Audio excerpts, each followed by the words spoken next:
Good evening money persons, welcome to daily మనిషి number 1020. ముందుగా అందరికీ కూడా హోలీ శుభాకాంక్షలు. రేపు హోలీ సందర్భంగా మన మార్కెట్స్ హాలిడే అండ్ ఈ రోజు డైలీ మనిషిలో మార్కెట్లో ఉన్న ఇంపార్టెంట్ అప్డేట్స్ అన్ని వన్ బై వన్ క్విక్గా డిస్కస్ చేసేద్దాం. ముందుగా మార్కెట్ అప్డేట్ చూసినట్లయితే ఈ రోజు సెషన్ లో సెన్సెక్స్ 200 పాయింట్స్ కరెక్ట్ అయ్యి 73,828 పాయింట్స్ కి క్లోజ్ అయినట్లయితే నిఫ్టీ 73 పాయింట్స్ కరెక్ట్ అయ్యి 22,397 పాయింట్స్ కి క్లోజ్ అయింది. అండ్ ఈ రోజు సెషన్ లో మిడ్ క్యాప్ ఇండెక్స్ 0.66% కరెక్ట్ అయినట్లయితే స్మాల్ క్యాప్ ఇండెక్స్ 0.63% కరెక్ట్ అయింది. And bank Nifty almost flat గా క్లోజ్ అయింది. ఈ రోజు మార్నింగ్ మన మార్కెట్ స్లైట్ గా పాజిటివ్ గా ఓపెన్ అయినా కూడా దాని తర్వాత మన మార్కెట్ లోని సెల్లింగ్ ప్రెషర్ అనేది క్రియేట్ అయింది. యాక్చువల్లీ నిన్న మన మార్కెట్ క్లోజ్ అయిన తర్వాత 2 పాజిటివ్ అప్డేట్స్ వచ్చాయి. దానిలో ఒక దాని గురించి నిన్న మన డైలీ మనీ షోలోనే మాట్లాడుకున్నాం. మన ఇండియా ఫిబ్రవరి మంత్ ఇన్ఫ్లేషన్ డేటా వచ్చింది కదా. యాక్చువల్లీ మార్కెట్ ఎక్స్పెక్ట్ చేసిన దానికన్నా కూడా ఈసారి మన కంట్రీలోని ఇన్ఫ్లేషన్ నెంబర్ అయితే బెటర్ గానే రావడం జరిగింది. అంటే ఇన్ఫ్లేషన్ బాగా తగ్గింది. సో ఈ ఇన్ఫ్లేషన్ తగ్గడం అన్నది మన ఎకానమీ రిలేటెడ్ గా పాజిటివ్ గా చూడొచ్చు. దీంతో పాటుగా నిన్న ఈవినింగ్ యుఎస్ ఫిబ్రవరి మంత్ ఇన్ఫ్లేషన్ డేటా కూడా రిలీజ్ అయింది. యాక్చువల్లీ లాస్ట్ ఫ్యూ మంత్స్ గా యుఎస్ లోని ఇన్ఫ్లేషన్ పెరుగుతూ వస్తున్నది కదా. ఇన్ఫ్లేషన్ పెరగడంతో మార్కెట్ లో కన్సర్న్స్ రైజ్ అయ్యాయి. కానీ ఈ ఫిబ్రవరి మంత్ లోని యుఎస్ లోని ఇన్ఫ్లేషన్ మార్కెట్ ఎక్స్పెక్ట్ చేసిన దానికన్నా కూడా బెటర్ గానే రావడం జరిగింది. ఎప్పుడైతే యుఎస్ లోని ఇన్ఫ్లేషన్ కొంత కంట్రోల్ లోకి వస్తుందని చెప్పి ఈ అప్డేట్ వచ్చిందో దాంతోనే నిన్న నైట్ యుఎస్ మార్కెట్స్ అయితే పాజిటివ్ గానే రియాక్ట్ అయ్యాయి. దీంతో పాటు ఈ రోజు మార్నింగ్ మన మార్కెట్ కొంత పాజిటివ్ లోనే ఓపెన్ అయినా కూడా ట్రంప్ టారిఫ్స్ అండ్ అలాగే యుఎస్ రిసెషన్ రిలేటెడ్ గా మార్కెట్ లోని కొన్ని కన్సర్న్స్ అయితే కంటిన్యూ అవుతున్నాయి కదా. దాంతో మన మార్కెట్ లోని కొంత సెల్లింగ్ ప్రెషర్ అనేది క్రియేట్ అయింది. అండ్ దీంతో పాటుగా జేపీ మార్గన్ వాళ్ళు యుఎస్ లోని 40% రెసిషన్ వచ్చేటువంటి అవకాశాలు ఉన్నట్టుగా వీళ్ళు షేర్ చేస్తున్నారు. సో ఇటువంటి కన్సర్న్స్ ఏవైతే ఉన్నాయో దాంతోనే సెకండ్ హాఫ్ లో మన మార్కెట్ లోని కొంత ప్రెషర్ అనేది క్రియేట్ అయింది.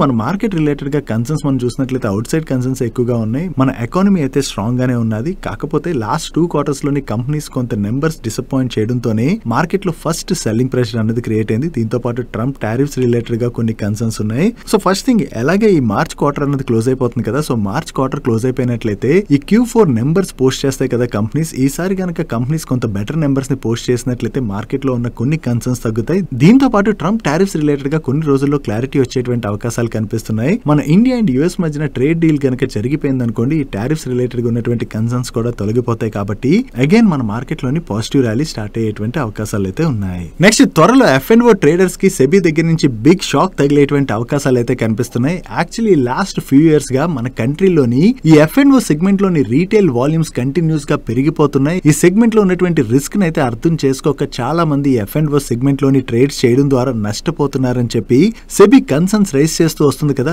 దీంతోనే ఈ సెగ్మెంట్ లోని రీటైల్ వాల్యూమ్స్ ని కంట్రోల్ చేయడానికి సెబీ కొన్ని కొత్త రూల్స్ ని కూడా తీసుకురావడం జరిగింది. స్టిల్ ఈ F&O సెగ్మెంట్ లోని రీటైల్ పార్టిసిపేషన్ అయితే ఇంకా కొనసాగుతుండడంతో దీన్ని కంట్రోల్ చేసేందుకు గాను సెబీ కొన్ని కొత్త రూల్స్ ని తీసుకొచ్చేటువంటి అవకాశం ఉన్నదని చెప్పి ఎన్డీటీవీ ప్రాఫిట్ వాళ్ళు షేర్ చేస్తున్నారు. దీనికోసం అని చెప్పి సెబీ కమిటీ ఆల్రెడీ వర్క్ చేస్తున్నదని. సో ఫ్యూచర్ లో ఎవరైనా సరే ఇన్వెస్టర్స్ ఈ F&O సెగ్మెంట్ లోని ట్రేడ్ చేయాలంటే వాళ్ళ సూటబిలిటీని ప్రూవ్ చేసుకోవాల్సి ఉంటుందని, దీనికి గాను వాళ్ళ నాలెడ్జ్ ని టెస్ట్ చేసేందుకు ఒక ఎగ్జామ్ ని కూడా కండక్ట్ చేసేటువంటి అవకాశం ఉందని. సో ఈ ఎగ్జామ్ ని ఎవరైతే క్లియర్ చేస్తారో వాళ్ళే ఈ F&O సెగ్మెంట్ లోని ట్రేడ్ చేయడానికి ఎలిజిబుల్ అయ్యేటువంటి అవకాశాలు ఉన్నట్లుగా వీళ్ళు షేర్ చేస్తున్నారు. అండ్ దీని రిలేటెడ్ అంటే ఎవరు ఎలిజిబుల్ కాదు అని చెప్పి బ్రోకర్స్ అయితే చూసేటువంటి అవకాశం ఉన్నట్టుగా కూడా వీళ్ళు షేర్ చేయడం జరిగింది. ఒకవేళ ఈ F&O సెగ్మెంట్ లో ఇటువంటి కొత్త రూల్స్ ని తీసుకొచ్చారనుకోండి, ప్రతి ఒక్కళ్ళు ఎగ్జామ్ క్లియర్ చేయాలంటే అంత ఈజీ కాదు కదా, అది టఫ్ అవుతుంది కదా. సో దానివల్ల ఫర్దర్ గా కూడా ఈ F&O సెగ్మెంట్ లో వాల్యూమ్స్ అయితే తగ్గచ్చు. ఒకవేళ ఈ సెగ్మెంట్ లో వాల్యూమ్స్ తగ్గినట్లయితే మెయిన్ గా బ్రోకింగ్ కంపెనీస్ ఏవైతే ఉంటాయో ఆ బ్రోకింగ్ కంపెనీస్ పైన దీని వల్ల ఇంపాక్ట్ పడుతుంది. ఆల్రెడీ సెబీ తీసుకొచ్చినటువంటి కొత్త గైడ్ లైన్స్ తోని ఈ F&O సెగ్మెంట్ లో వాల్యూమ్స్ తగ్గుతుండడంతో సో ఈ కొత్త రూల్ కూడా తీసుకొచ్చినట్లయితే ఫర్దర్ గా కూడా ఈ బ్రోకింగ్ కంపెనీస్ మీద ప్రెషర్ కంటిన్యూ అయ్యేటువంటి అవకాశం అయితే ఉన్నది. డైలీ మార్కెట్ లో వచ్చేటువంటి ఇటువంటి ఇంపార్టెంట్ అప్డేట్స్ ని మీతో డీటెయిల్ గా షేర్ చేయడానికి మన మనీ పర్స్ టీమ్ ఏవైతే ఎఫర్ట్స్ పెడుతుందో ఆ ఎఫర్ట్స్ గనుక మీకు హెల్ప్ఫుల్ అవుతున్నట్లయితే ఈ వీడియోని మర్చిపోకుండా లైక్ చేయడానికి ప్రయత్నించండి. నెక్స్ట్ ఈ రోజు సెషన్ లో PSU టెలికాం కంపెనీ అయినటువంటి MTNL స్టాక్ లోని చాలా పాజిటివ్ మూమెంటం కనపడింది కదా. దీనికి రీజన్ ఏంటంటే మినిస్ట్రీ ఆఫ్ కమ్యూనికేషన్స్ వాళ్ళు పార్లమెంట్ లోని ఈ MTNL వాళ్ళ అసెట్స్ మానిటైజ్ చేయడం ద్వారా ఈ జనవరి నాటికి 2135 crores వరకు MTNL ఎర్న్ చేసినట్టుగా స్టేట్మెంట్ ఇవ్వడం జరిగింది. దీంతో పాటు BSNL అండ్ MTNL కలిపి 2019 నుంచి వాళ్ళ అసెట్స్ ని మానిటైజ్ చేయడం ద్వారా 12,984 crores వరకు ఎర్న్ చేశారని చెప్పి వాళ్ళు స్టేట్మెంట్ ని పాస్ చేశారు. సో ఎప్పుడైతే ఈ అసెట్ మానిటైజేషన్ ద్వారా MTNL వాళ్ళకి డబ్బులు వచ్చాయని చెప్పి న్యూస్ బయటకు వచ్చిందో దాంతోనే ఈ రోజు సెషన్ లో ఈ 50 రూపీస్ దగ్గరలో ట్రేడ్ అవుతున్నటువంటి MTNL స్టాక్ లోని చాలా పాజిటివ్ ర్యాలీ కనపడింది. నో గవర్నమెంట్ ఈ అసెట్ మానిటైజేషన్ చేసింది అంటుంది కదా, నో MTNL వాళ్ళకి డబ్బులు కూడా వచ్చేస్తున్నాయి కదా, దీంతో MTNL లోని రివైవల్ చూడొచ్చు అని చెప్పి ఇటువంటి టైంలో చాలా మంది కంగారు పడిపోయి ఇలాంటి స్టాక్స్ లో ఇన్వెస్ట్ చేసేస్తుంటారు. సో ఎవరైతే MTNL లో ఇన్వెస్ట్ చేద్దాం అనుకుంటున్నారో వాళ్ళు ఒకటైతే అబ్జర్వ్ చేయాలి. MTNL వాళ్ళ బ్యాలెన్స్ షీట్ లోని ప్రెసెంట్ 31,000 crores పైన డెట్ అయితే ఉన్నది. ఈ డెట్ ని వీళ్ళు క్లియర్ చేసుకోవాలంటే చాలా టైమే పట్టొచ్చు. అండ్ దీంతో పాటు వీళ్ళు రీసెంట్ గా డెట్ డిఫాల్ట్ కూడా చేయడం జరిగింది. అండ్ ఈవెన్ గవర్నమెంట్ సైడ్ నుంచి కూడా మనం చూసినట్లయితే వాళ్ళు BSNL ని రివైవ్ చేయడానికి స్ట్రాంగ్ గా ఫోకస్ చేస్తున్నారు కానీ MTNL ని రివైవ్ చేయడానికి అంత ఫోకస్ అయితే చేయట్లేదు. అండ్ MTNL వాళ్ళ ఎర్నింగ్స్ కూడా మీరు చూడండి, వీళ్ళ దగ్గర ఇంత డెట్ ఉన్నది అండ్ వీళ్ళు ఎర్న్ చేస్తుంది పెద్దగా ఏం లేదు అండ్ వీళ్ళు కంటిన్యూస్ గా లాసులు కూడా పోస్ట్ చేస్తున్నారు. సో ఇప్పుడు అసెట్ మానిటైజేషన్ చేయడం ద్వారా వీళ్ళకి ఏవైతే ఈ డబ్బులు వచ్చాయి దీంతో కంపెనీ రివైవ్ అయిపోవచ్చు అని చెప్పి చాలా మంది కంగారు పడిపోయి ఇన్వెస్ట్ చేసేస్తుంటారు. అటువంటి తప్పులు చేయకండి. సో ఈ కంపెనీ అసెట్ మానిటైజేషన్ చేస్తున్నా వీళ్ళు డెట్ ని ఎలా క్లియర్ చేస్తారు అండ్ అలాగే గవర్నమెంట్ ఈ కంపెనీని రివైవ్ చేద్దాం అనుకుంటుందా లేదా అన్నది మనం చూడవలసి ఉన్నది. అది కొన్నాళ్ళు మనకు తెలుస్తుంది. సో ప్రెసెంట్ కొంత డబ్బులు వచ్చాయని చెప్పి న్యూస్ రాగానే స్టాక్ కొంత రియాక్ట్ అయిపోయింది కదా, ఆ రియాక్షన్ చూసి కంగారు పడిపోయి ఒకసారి ఇటువంటి స్టాక్స్ లో ఇన్వెస్ట్ చేసేసాం అనుకోండి, దాని తర్వాత ఆ స్టాక్స్ కరెక్ట్ అయిన తర్వాత మనమే నష్టపోతాం అన్నది గుర్తుపెట్టుకోవాలి. నెక్స్ట్ రీసెంట్ గా ఆటో సెక్టర్ లో వస్తున్నటువంటి ఒక మేజర్ చేంజ్ ని మీరు అబ్జర్వ్ చేశారా? చిన్న హింట్ కూడా ఇస్తాను. ప్రెసెంట్ 4-wheeler కంపెనీస్ లో మీరు చూసినట్లయితే కంపెనీస్ అన్ని కూడా ఒక సైడ్ స్ట్రాంగ్ గా ఫోకస్ చేస్తున్నాయి. వేటిపైన కంపెనీస్ ఫోకస్ చేస్తున్నాయి కింద కామెంట్ సెక్షన్ లో షేర్ చేయడానికి ప్రయత్నించండి. మీరు కామెంట్ చేస్తారని అనుకుంటున్నా. మెయిన్లీ రీసెంట్ మీరు చూసారనుకోండి, లాస్ట్ 1 to 1.5 year గా వేరియస్ OEMs అయితే కంటిన్యూస్ గా వాళ్ళకి చెందినటువంటి చాలా మోడల్ వెహికల్స్ ని రిలీజ్ చేస్తున్నారు కదా. ఆ కార్స్ అన్నిట్లో మీరు అబ్జర్వ్ చేసినట్లయితే ప్రతి OEM కూడా టెక్ ని చాలా స్ట్రాంగ్ గా బిల్డ్ చేయడానికి ప్రయత్నిస్తుంది. దీనికి రీజన్ కస్టమర్స్ దగ్గర నుంచి కూడా ఈ టెక్ సైడ్ ఫోకస్ బాగా పెరుగుతుండడంతో కస్టమర్స్ ని అట్రాక్ట్ చేసేందుకు న్యూ ఫీచర్స్ తోని టెక్ ని అయితే ప్రతి కంపెనీ బిల్డ్ చేసుకుంటూ వస్తుంది. సో ఇలా టెక్ బిల్డ్ చేస్తుండడం వలన మెయిన్లీ ఎవరు బెనిఫిట్ పొందుతారు? ఈ OEMs కి ఆటో కాంపోనెంట్ సప్లై చేసేటువంటి కంపెనీస్ ఉంటాయి కదా, ఆ కంపెనీస్ మెయిన్లీ దీని వల్ల బెనిఫిట్ పొందుతాయి. సో దీని రిలేటెడ్ గా జెఫ్రీస్ వాళ్ళు ఒక ఇంట్రెస్టింగ్ రిపోర్ట్ ని రిలీజ్ చేయడం జరిగింది. మన కంట్రీలోని ఎలక్ట్రానిక్ మ్యానుఫాక్చరింగ్ అయితే ఫైనాన్షియల్ ఇయర్ 16 నుంచి ఫైనాన్షియల్ ఇయర్ 24 మధ్యన 15% CAGR చొప్పున గ్రో అయింది కదా. యాక్చువల్లీ గవర్నమెంట్ ఆఫ్ ఇండియా దగ్గర నుంచి ఎలక్ట్రానిక్ మ్యానుఫాక్చరింగ్ సెక్టర్ కి అయితే చాలా స్ట్రాంగ్ సపోర్ట్ కూడా లభిస్తుంది. అండ్ ఫైనాన్షియల్ ఇయర్ 31 కల్లా ఈ సెక్టర్ ని $500 billion కి తీసుకువెళ్లాలని చెప్పి గవర్నమెంట్ టార్గెట్ గా కూడా పెట్టుకోవడం జరిగింది. గవర్నమెంట్ నుంచి లభిస్తున్నటువంటి ఈ సపోర్ట్ తో పాటు ఆటో కంపెనీస్ లో వస్తున్నటువంటి చేంజ్ ఏదైతే ఉన్నదో దీంతోని ఆటో కాంపోనెంట్ మ్యానుఫాక్చరర్స్ కి అయితే OEMs దగ్గర నుంచి చాలా మంచి ఆర్డర్స్ వస్తున్నాయి. మెయిన్లీ కార్స్ లోని ఎలక్ట్రానిక్ సైడ్ ఏదైతే ఫోకస్ పెరుగుతున్నదో దాని వలన ఈ ఆటో కాంపోనెంట్ కంపెనీస్ తో పాటు EMS companies like Dixon technologies ఇటువంటి కంపెనీస్ ఉంటాయి కదా, వాటికి కూడా ఈ ఆటో కంపెనీస్ నుంచి మంచి ఆర్డర్స్ వస్తున్నాయని దీనిలో మెయిన్లీ మనం చూసినట్లయితే మదర్సన్ ఇంటర్నేషనల్ వాళ్ళు హాంకాంగ్ బేస్డ్ BIEL క్రిస్టల్ వాళ్ళతో ఒక జాయింట్ వెంచర్ ని ఫార్మ్ చేసి కన్స్యూమర్ ఎలక్ట్రానిక్ గ్లాస్ మ్యానుఫాక్చరింగ్ లోని $26 billion వరకు ఇన్వెస్ట్ చేస్తున్నారని. సో ప్రెసెంట్ వస్తున్నటువంటి ఈ చేంజ్ వలన మదర్సన్ ఇంటర్నేషనల్ వాళ్ళు బాగా లాభపడేటువంటి అవకాశం ఉందని వీళ్ళు షేర్ చేస్తున్నారు. ఈ మదర్సన్ ఇంటర్నేషనల్ వాళ్ళతో పాటుగా మీరు అబ్జర్వ్ చేసినట్లయితే ఆటో కాంపోనెంట్స్ లోని సోనా కామ్స్టర్ కావచ్చు, యూనో మిండా కావచ్చు, ఇటువంటి కంపెనీస్ లాభపడి ఉన్నాయి. And electronic manufacturing services offer చేసేటువంటి డిక్సన్ టెక్నాలజీస్ ఇటువంటి కంపెనీ కూడా దీని వలన బెనిఫిట్ పొందేటువంటి అవకాశం ఉన్నది. సో ఓవరాల్ గా చూసుకున్నట్లయితే ఈ ఆటో సెక్టర్ లో వస్తున్నటువంటి చేంజ్ వలన ఈ కంపెనీస్ అన్ని కూడా బిగ్ బెనిఫిట్ పొందబోతున్నట్లుగా జెఫ్రీస్ వాళ్ళు అయితే షేర్ చేస్తున్నారు. ఒకవేళ మీలో ఎవరైనా ఈ కంపెనీస్ రిలేటెడ్ ఇంట్రెస్టెడ్ ఉన్నట్లయితే ఈ రిపోర్ట్ ని మీకు ఈ రోజు మన టెలిగ్రామ్ ఛానల్ లో వీడియోని రిలీజ్ చేయకముందు షేర్ చేస్తాను. మీరు అక్కడ నుంచి డౌన్లోడ్ చేసుకుని చూడొచ్చు. మన టెలిగ్రామ్ ఛానల్ యొక్క లింక్ ఈ వీడియో యొక్క డిస్క్రిప్షన్ లోను అండ్ కింద కామెంట్ సెక్షన్ లో ఫస్ట్ కామెంట్ లోను పిన్ చేసి ఉంచుతాను. నెక్స్ట్ డిఫెన్స్ PSU కంపెనీ అయినటువంటి భారత్ ఎలక్ట్రానిక్స్ లిమిటెడ్ వాళ్ళు కంటిన్యూస్ గా ఆర్డర్స్ విన్ అవుతున్నారు కదా. ఇప్పుడు వీళ్ళు మినిస్ట్రీ ఆఫ్ డిఫెన్స్ దగ్గర నుంచి కొత్తగా ఒక ఆర్డర్ ని విన్ అయ్యారు. ఈ ఆర్డర్ లో భాగంగా వీళ్ళు ఇండియన్ ఎయిర్ ఫోర్స్ కోసం అశ్విని రాడార్స్ ని సప్లై చేయవలసి ఉన్నది. అండ్ ఈ ఆర్డర్ వాల్యూ అప్రాక్సిమేట్లీ 2463 crores.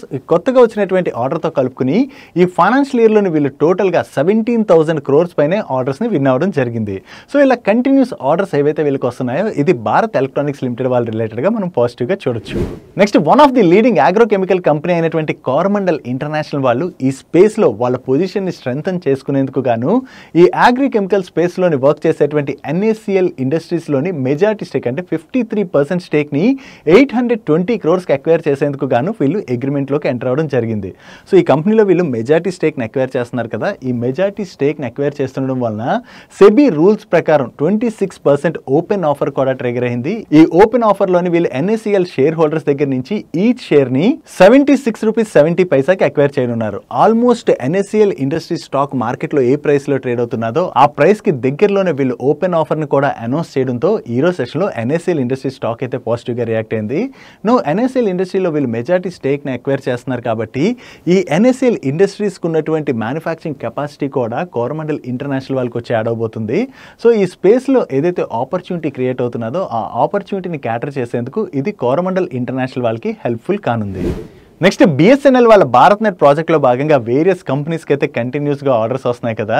ఇప్పుడు వైర్స్ అండ్ కేబుల్ సెగ్మెంట్లో బిజినెస్ను ఆపరేట్ చేసేటువంటి పాలీక్యాబ్ వాళ్ళు కూడా కొత్త ఆర్డర్ని విన్నారు. ఈ ఆర్డర్ వాల్యూ అప్రాక్సిమేట్లీ 3,000 crores. ఈ ఆర్డర్లో భాగంగా ఈ BSNL భారత్నెట్ ప్రాజెక్ట్ ప్యాకేజ్ 7లోని వీళ్ళు వేరియస్ వర్క్స్ అయితే చేయవలసి ఉన్నది. అండ్ ఈ ప్రాజెక్ట్ని వీళ్ళు 3 yearsలో కంప్లీట్ చేయాలి. సో BSNL నుంచి కొత్త ఆర్డర్ ఏదైతే విన్నారో ఇది పాలీక్యాబ్ వాళ్ళ రిలేటెడ్గా మనం పాజిటివ్గా చూడొచ్చు. నెక్స్ట్ PSU కంపెనీ అనేటువంటి BEML వాళ్ళు సిమెన్స్ వాళ్ళతోనూ ఒక MOU సైన్ చేశారు. ఈ MOUలో భాగంగా semi high speed rails, passenger trains and అలాగే మెట్రో ట్రైన్స్ ఈ సెగ్మెంట్స్లో ఉన్నటువంటి ఆపర్చునిటీ ఏదైతే ఉన్నదో ఈ ఆపర్చునిటీని వీళ్ళిద్దరూ కలిపి జాయింట్గా ఎక్స్ప్లోర్ చేయనున్నారు. యాక్చువల్లీ వరల్డ్ వైడ్ రైల్వే సెగ్మెంట్లోని చాలా మంచి ఆపర్చునిటీ క్రియేట్ అవుతున్నది కదా. ఈ ఆపర్చునిటీని క్యాటర్ చేసేందుకు గాను వీళ్ళిద్దరూ కలిపి వర్క్ చేయబోతున్నట్టుగా మనం అర్థం చేసుకోవచ్చు. అండ్ వీళ్ళతో పాటుగా BEML వాళ్ళు ఇటలీకి చెందిన డ్రెడ్జింగ్ పంప్స్ మ్యానుఫ్యాక్చర్ చేసే డ్రాగ్ ఫ్లో అనేటువంటి కంపెనీతో కూడా ఒక MOU సైన్ చేయడం జరిగింది. ఈ MOUలో భాగంగా ఈ డ్రెడ్జింగ్ రిలేటెడ్గా ఏదైతే ఆపర్చునిటీ ఉన్నదో ఆ ఆపర్చునిటీని వీళ్ళిద్దరూ ఎక్స్ప్లోర్ చేయబోతున్నారు. సో ఇలా వేరియస్ కంపెనీస్తోని MOU సైన్ చేయడం ద్వారా వేరియస్ సెక్టర్స్లో ఉన్నటువంటి ఆపర్చునిటీస్ని వీళ్ళు ఎక్స్ప్లోర్ చేయబోతున్నారు కదా. సో దీని ద్వారా ఫ్రెష్ ఆర్డర్స్ నది వీళ్ళు విన్ అయ్యారనుకోండి ఇది BEML వాళ్ళకి పాజిటివ్ కానుంది. నెక్స్ట్ శక్తి పంప్స్ వాళ్ళ రిలేటెడ్గా ఒక పాజిటివ్ అప్డేట్ ఉన్నది. ఈ శక్తి పంప్స్ వాళ్ళ సబ్సిడరీ కంపెనీ అయిన శక్తి ఎనర్జీ సొల్యూషన్స్ లిమిటెడ్ వాళ్ళకి Madhya Pradesh industrial development corporation limited వాళ్ళు మధ్యప్రదేశ్ దార్ డిస్ట్రిక్ట్ లోని 113 ఎకర్ ల్యాండ్ అయితే శాంక్షన్ చేయడం జరిగింది. ఈ శాంక్షన్ చేసినటువంటి ల్యాండ్ లో వీళ్ళు solar cell and PV module manufacturing ఫెసిలిటీని సెటప్ చేయనున్నారు. సో ప్రెసెంట్ సోలార్ సెక్టర్ లో ఏదైతే ఆపర్చునిటీ క్రియేట్ అవుతున్నదో ఆ ఆపర్చునిటీని క్యాటర్ చేసేందుకు గాను వీళ్ళు solar cell and PV module manufacturing ఫెసిలిటీని సెటప్ చేస్తున్నట్టుగా మనం అర్థం చేసుకోవచ్చు. నెక్స్ట్ ICICI సెక్యూరిటీస్ ని ఎక్స్చేంజెస్ నుంచి డీలిస్ట్ చేస్తున్నట్టుగా ప్రీవియస్ గానే వీళ్ళు అనౌన్స్ చేశారు కదా. ఈ డీలిస్టింగ్ ప్రాసెస్ లో భాగంగా షేర్ స్వాప్ రేషియో మనం చూసినట్లయితే రికార్డ్ డేట్ నాటికి ఎవరి దగ్గర అయితే ICICI సెక్యూరిటీస్ యొక్క 100 షేర్స్ ఉంటాయో వాళ్ళకి ICICI బ్యాంక్ లోని వీళ్ళు 67 షేర్స్ ని ఇష్యూ చేయనున్నారు. ఈ డీలిస్టింగ్ యొక్క రికార్డ్ డేట్ ని వీళ్ళు March 24th గా ఫిక్స్ చేశారు. సో March 24th తర్వాత ఎవరి దగ్గర అయితే ఈ ICICI సెక్యూరిటీస్ యొక్క షేర్స్ ఉంటాయో ఆ షేర్స్ అయితే క్యాన్సిల్ అయిపోతున్నాయి. ఆ షేర్స్ క్యాన్సిల్ అయిపోయి వాళ్ళ అకౌంట్ లోని త్వరలో షేర్ స్వాప్ రేషియో ఏదైతే ఉందో ఆ రేషియోలో భాగంగా ICICI బ్యాంక్ షేర్స్ వచ్చి క్రెడిట్ అవుతాయి. సో మీలో ఎవరైనా ICICI సెక్యూరిటీ షేర్స్ ని గనక హోల్డ్ చేస్తున్నట్లయితే March 24th తర్వాత నుంచి మీ అకౌంట్ లోని ICICI సెక్యూరిటీస్ అన్నవి క్యాన్సిల్ అయిపోతాయి. సో క్యాన్సిల్ అయిపోయినా కంగారు పడాల్సినటువంటి పని లేదు. షేర్ స్వాప్ రేషియోలో భాగంగా మీకు ICICI బ్యాంక్ షేర్స్ వచ్చి క్రెడిట్ అవుతాయి. నెక్స్ట్ HDFC లైఫ్ ఇన్సూరెన్స్ లోని నవంబర్ మంత్ లోని ఒక డేటా థెఫ్ట్ ఇన్సిడెంట్ అయితే జరిగింది కదా. సో ఇన్సిడెంట్ జరగడంతో వీళ్ళు ఏం చేశారంటే కంప్లీట్ గా అంటే దీని రిలేటెడ్ గా కాంప్రహెన్సివ్ ఇన్ఫర్మేషన్ సెక్యూరిటీ అసెస్మెంట్ ని కండక్ట్ చేశారంటే ఇన్సిడెంట్ ఎలా జరిగింది, దీని రిలేటెడ్ గా ఫర్దర్ గా ఎటువంటి స్టెప్స్ తీసుకోవాలి డేటాను ప్రొటెక్ట్ చేయడానికి అండ్ వీళ్ళ IT సిస్టమ్స్ ని ఎలా స్ట్రాంగ్ చేసుకోవాలి వీటన్నిటి రిలేటెడ్ గా కూడా వీళ్ళు ఒక కాంప్రహెన్సివ్ ఇన్ఫర్మేషన్ సెక్యూరిటీ అసెస్మెంట్ అయితే కండక్ట్ చేశామని ఇది ఇప్పుడు కంప్లీట్ అయిపోయిందని దీనిలో ఇష్యూస్ ని కూడా వీళ్ళు ఐడెంటిఫై చేసి వాటిని అయితే అడ్రస్ చేసినట్టుగా షేర్ చేస్తున్నారు. ఫ్యూచర్ లో ఇటువంటివి జరగకుండా ఉండేందుకు గాను వీళ్ళ IT ఇన్ఫ్రాస్ట్రక్చర్ ని స్ట్రెంథెన్ చేసి కస్టమర్స్ యొక్క డేటాని సేఫ్ గార్డ్ చేయడానికి తీసుకోవాల్సినటువంటి నెసెసరీ స్టెప్స్ అన్ని వీళ్ళు తీసుకున్నట్టుగా షేర్ చేయడం జరిగింది. నెక్స్ట్ నేను Tamil Nadu based cement companies related గా వచ్చినటువంటి నెగిటివ్ అప్డేట్ ని మనం మాట్లాడుకున్నాం కదా. యాక్చువల్లీ తమిళనాడు గవర్నమెంట్ ఏం చేసిందంటే వేరియస్ మినరల్స్ పైన ఇంక్లూడింగ్ లైమ్ స్టోన్ పైన కూడా మినరల్ బేరింగ్ ల్యాండ్ ట్యాక్స్ ని 160 రూపీస్ పర్ మెట్రిక్ టన్ పెంచడం జరిగింది. సో ఇది పెంచడం వలన తమిళనాడులో ఆపరేట్ చేసినటువంటి cement companies like Dalmia Bharat, రామ్కోతో పాటుగా అదర్ సిమెంట్ కంపెనీస్ అన్నిటికీ కూడా నెగిటివ్ అవబోతున్నట్టుగా మనం మాట్లాడుకున్నాం కదా. దీని రిలేటెడ్ గా దాల్మియా భారత్ వాళ్ళు ఈ రోజు రెస్పాండ్ అవడం జరిగింది. తమిళనాడు గవర్నమెంట్ విధించినటువంటి ఈ ఎడిషనల్ ట్యాక్సెస్ వలన వీళ్ళపైన పెర్ యానం 130 crores వరకు కూడా ఇంపాక్ట్ ఉంటుందని, సో ఈ పెంచినటువంటి ప్రైస్లు ఏవైతే ఉన్నాయో వీటిని కస్టమర్స్ కి వీళ్ళు పాస్ ఆన్ చేయడానికి ప్రయత్నిస్తామని చెప్పి వీళ్ళు షేర్ చేయడం జరిగింది. సో కస్టమర్స్ కి పాస్ ఆన్ చేస్తామంటే ఒక్కసారి ప్రైస్లు పెంచి పాస్ ఆన్ చేయడం అవదు కదా, గ్రాడ్యువల్ గా వీళ్ళు ప్రైస్లు పెంచాల్సి వస్తుంది. బట్ ఓవరాల్ గా చూసుకుంటే తమిళనాడు గవర్నమెంట్ తీసుకున్నటువంటి ఈ step Tamil Nadu based cement companies ఏవైతే ఉంటాయో వాటికైతే కొంత నెగిటివ్ గానే మనం చూడొచ్చు. అండ్ ఇటువంటిది ఈ రోజు సెషన్ లో మరొక అప్డేట్ కూడా కనిపిస్తున్నది. Jharkhand government iron ore cess ని per ton 300 రూపీస్ వరకు పెంచినట్లుగా అండ్ అలాగే కోల్ సెస్ ని per ton రూపీస్ వరకు పెంచినట్లుగా మీడియా ప్లాట్ఫామ్స్ అయితే రిపోర్ట్ చేస్తున్నాయి. ఒకవేళ ఈ ఐరన్ ఓర్సెస్ అండ్ అలాగే కోల్ సెస్ ని కనుక జార్ఖండ్ గవర్నమెంట్ పెంచినట్లయితే అది ఎన్ఎండిసి, సెయిల్ అండ్ కోల్ ఇండియా లాంటి స్టాక్స్ కి మనం నెగిటివ్ గా చూడొచ్చు. నెక్స్ట్ ఎల్ఎన్టీ వాళ్ళు water and effluent treatment business లోనే ఒక లార్జ్ ఆర్డర్ ని విన్ అయ్యారు. ఈ ఆర్డర్ లో భాగంగా వీళ్ళు రాస్ మొహసెన్ డీసాలినేషన్ ప్లాంట్ రిలేటెడ్ గా వేరియస్ వర్క్స్ అయితే చేయవలసి ఉన్నది. ఈ ప్లాంట్ ద్వారా మక్కా, all Mukram, all Bahar reasons లోని డ్రింకింగ్ వాటర్ అయితే సర్వ్ చేయబోతున్నట్టుగా వీళ్ళు షేర్ చేస్తున్నారు. సో వీళ్ళు విన్ అయినటువంటి ఈ ఆర్డర్ లార్జ్ ఆర్డర్ అంటున్నారంటే ఈ order value 2500 to 5000 crores in between ఉంటుంది. Next solar EPC services provide చేసేటువంటి జెన్సాల్ ఇంజనీరింగ్ లో ప్రస్తుతం నడుస్తున్నటువంటి ఇష్యూ గురించి మీ అందరికీ ఐడియా ఉంది కదా. ఎవరికైతే ఈ ఇష్యూ ఐడియా లేదో దాని గురించి ముందు మాట్లాడుకుని వీళ్ళ దగ్గర నుంచి ఈ రోజు మరొక అప్డేట్ కూడా వచ్చింది, దాని గురించి కూడా డిస్కస్ చేసుకుందాం. ఈ జెన్సాల్ ఇంజనీరింగ్ వాళ్ళ లిక్విడిటీ పొజిషన్ పైన లీడింగ్ రేటింగ్ ఏజెన్సీస్ అయినటువంటి కేర్ అండ్ అలాగే ఇక్రా వీళ్ళిద్దరూ కూడా కొన్ని కన్సర్న్స్ రైజ్ చేశారు అండ్ వీళ్ళు కొన్ని ఫాల్స్ డాక్యుమెంట్స్ సబ్మిట్ చేశారని కూడా ఇక్రా వాళ్ళు క్లెయిమ్ చేయడం జరిగింది. అక్కడి నుంచి కంటిన్యూస్ గా జెన్సాల్ స్టాక్ లో అయితే మనం ప్రెషర్ చూస్తున్నాం. సో దీంతో జెన్సాల్ ఇంజనీరింగ్ వాళ్ళ బోర్డు రీసెంట్ గా ఏం చేసిందంటే స్టాక్ స్ప్లిట్ అండ్ అలాగే ఫండ్ రైజ్ కూడా చేయబోతున్నట్టుగా అయితే అనౌన్స్ చేసింది. దీనిలో భాగంగా ఈ రోజు వీళ్ళ బోర్డు మీట్ అయ్యి ఫేస్ వాల్యూ 10 గా ఉన్న వీళ్ళ స్టాక్ ని ఫేస్ వాల్యూ 1 కి స్ప్లిట్ చేయబోతున్నట్టుగా అప్రూవ్ చేయడం జరిగింది. అంటే రికార్డ్ డేట్ నాటికి ఎవరి దగ్గర అయితే జెన్సాల్ ఇంజనీరింగ్ యొక్క 1 స్టాక్ ఉంటుందో అవి 10 స్టాక్స్ గా మారబోతున్నాయి. అంతేకాకుండా దీంతో పాటు వీళ్ళు $50 million worth fund rise proposal ని కూడా వీళ్ళ బోర్డు అయితే అప్రూవ్ చేయడం జరిగింది. దీనిలో భాగంగా వీళ్ళ ప్రమోటర్స్ కి 3.57 crores వారెంట్స్ ని ఈచ్ వారెంట్ 56 రూపీస్ చొప్పున ఇష్యూ చేయబోతున్నట్టుగా వీళ్ళు అనౌన్స్ చేయడం జరిగింది. సో ఇక్కడ 56 రూపీస్ అంటే మనకు తక్కువగా కనబడుతుంది కదా. దానికి రీజన్ ఏంటంటే షేర్ ని ఫేస్ వాల్యూ 10 నుంచి 1 కి స్ప్లిట్ చేసేస్తున్నారు కదా. సో దానిలో భాగంగా స్టాక్ ని ఏ రేషియోలో అయితే స్ప్లిట్ చేస్తున్నారు అదే రేషియోలో షేర్ ప్రైస్ కూడా అడ్జస్ట్ అయిపోతుంది కదా. సో దాని ప్రకారం క్యాలిక్యులేట్ చేసి చూసినట్లయితే ప్రీమియం లోనే వీళ్ళ ప్రమోటర్స్ కి వారెంట్స్ ని ఇష్యూ చేస్తున్నట్టుగా వీళ్ళు షేర్ చేస్తున్నారు. సో ఇక్కడ ప్రమోటర్స్ కి ప్రీమియం లో వారెంట్స్ ని ఇష్యూ చేసిన, ఫండ్ రైజ్ చేసిన, స్టాక్ స్ప్లిట్ రిలేటెడ్ గా ఇప్పుడు వీళ్ళు అనౌన్స్ చేసినా కూడా ఫస్ట్ థింగ్ వీళ్ళ రిలేటెడ్ గా అంటే లిక్విడిటీ రిలేటెడ్ గా ఏవైతే కన్సర్న్స్ ఉన్నాయో ఆ కన్సర్న్స్ తొలగిపోయే వరకు కూడా మార్కెట్ లో ఈ కంపెనీ రిలేటెడ్ గా ఇన్వెస్టర్స్ ఉన్నటువంటి కన్సర్న్స్ పోవు కాబట్టి అప్పటి వరకు కూడా ఈ స్టాక్ లోని కొంత ప్రెషర్ కంటిన్యూ అయ్యేటువంటి అవకాశం ఉన్నది. ఈవెన్ వీళ్ళ దగ్గర నుంచి ఈ రోజు ఇటువంటి అనౌన్స్మెంట్ వచ్చినా కూడా ఈ రోజు సెషన్ లో కూడా జెన్సాల్ స్టాక్ లో అయితే ప్రెషర్ కనపడింది. That's it for today's daily మనిషి. ఈ రోజు డైలీ మనిషిలో మేము షేర్ చేసిన ఇన్ఫర్మేషన్ మీకు హెల్ప్ఫుల్ అయినట్లయితే ఈ వీడియోని లైక్ చేయండి అండ్ ఈ video me friends and family members helpful అవుతుంటే ఈ వీడియోని వాళ్ళకి షేర్ చేయండి. అండ్ మీరు ఇదే ఫస్ట్ టైం మన మనీ పర్స్ ఛానల్కి వచ్చి ఛానల్ ఇంకా సబ్స్క్రైబ్ చేసుకోలేనట్లయితే ఇక్కడ ఉన్న ఛానల్ లోగో మీద క్లిక్ చేసి ఛానల్ సబ్స్క్రైబ్ చేసుకుంటూ పక్కన ఉన్న బెల్ ఐకాన్లోని ఆల్ నోటిఫికేషన్స్ యాక్టివేట్ చేసుకోండి. నేను చంద్రశేఖర్ పత్రి మరొక ఇంట్రెస్టింగ్ వీడియోతో కలుద్దాం. Good night.